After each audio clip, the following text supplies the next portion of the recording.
Blackwood Manor stood on the outskirts of a small, forgotten village, shrouded in mystery and tales of hauntings.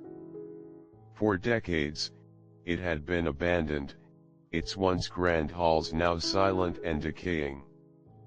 The townsfolk avoided it, speaking in hushed tones about the curse that befell anyone who dared to enter. But curiosity has a way of luring the brave and the foolish alike. One stormy evening, four friends Anna, Mark, Sophie, and Ethan decided to explore the manor. They were thrill seekers, always on the hunt for a good scare, and Blackwood Manor seemed like the ultimate test of their courage. With flashlights in hand, they made their way through the overgrown path leading to the manor's imposing entrance. As they crossed the threshold, a sense of unease washed over them. The air inside was stale and heavy, and the only sounds were the creaking floorboards and the distant rumble of thunder. The flickering beams of their flashlights revealed cobweb-covered chandeliers and dusty, ornate furniture, remnants of the manor's former grandeur. "It's just an old house," Mark said, trying to sound confident. "Let's split up and see what we can find." Reluctantly, they agreed, each taking a different part of the house. Anna found herself drawn to the grand staircase, its banister carved with intricate designs. As she ascended, she couldn't shake the feeling that she was being watched. Mark explored the library, its shelves lined with dusty tomes. He reached for a book, but as he did, he felt a cold breath on the back of his neck. He spun around, but there was no one there. In the kitchen, Ethan rummaged through old cabinets, looking for anything interesting. Suddenly, the room went ice cold, and he heard a faint, eerie humming. His breath visible in the frigid air, he backed away slowly. Sophie wandered into the drawing room, where a grand piano stood in the corner. She couldn't resist pressing a key, and as the note echoed through the room, she heard soft, ghostly laughter. She turned to leave, but the door slammed shut on its own, trapping her inside. Panic set in as the friends tried to regroup. Anna hurried down the stairs, calling for the others. Mark left the library, his face pale. Ethan abandoned the kitchen, his heart racing. They found Sophie banging on the drawing room door, tears streaming down her face. As they rushed toward the front door, it slammed shut with a deafening bang.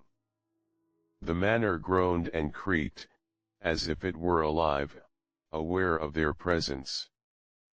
The temperature plummeted, and an oppressive darkness filled the room. "Who's there?" Mark shouted, his voice echoing through the hall. A ghostly figure materialized before them, a woman in a tattered dress, her eyes hollow and lifeless. She floated toward them, her expression one of sorrow and anger. "You should not have come here," she whispered, her voice like a chill wind. "This house is cursed, and now, so are you." The friends backed away, but the spirit's presence was overwhelming. Shadows danced on the walls, and the whispers of long-dead inhabitants filled their ears. "We're sorry," Anna pleaded.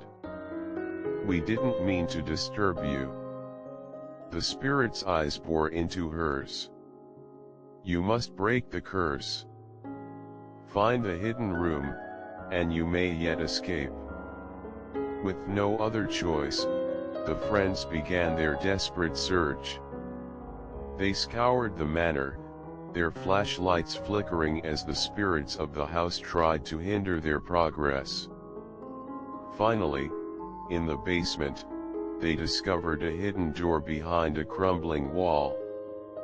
Inside, they found a small room, its walls covered in ancient symbols. In the center was a dusty, leather-bound journal. Anna picked it up and began to read aloud. The journal told the tragic story of the manor's last inhabitants, a family torn apart by betrayal and murder. The curse had bound their souls to the house, and only by revealing the truth could they be freed. As Anna read the final words, the room shook, and a blinding light filled the space. The spirits of the manor appeared before them, their faces now peaceful. One by one, they vanished, their souls finally at rest. The friends stumbled out of the basement, the oppressive atmosphere lifting. They made their way to the front door, which now swung open easily. As they stepped into the fresh night air, the storm had passed, and the sky was clear. Blackwood Manor stood silent and empty behind them, its curse broken. The friends knew they would never forget their terrifying night, nor the lesson they had learned. Some secrets are meant to stay buried, and some places are better left undisturbed.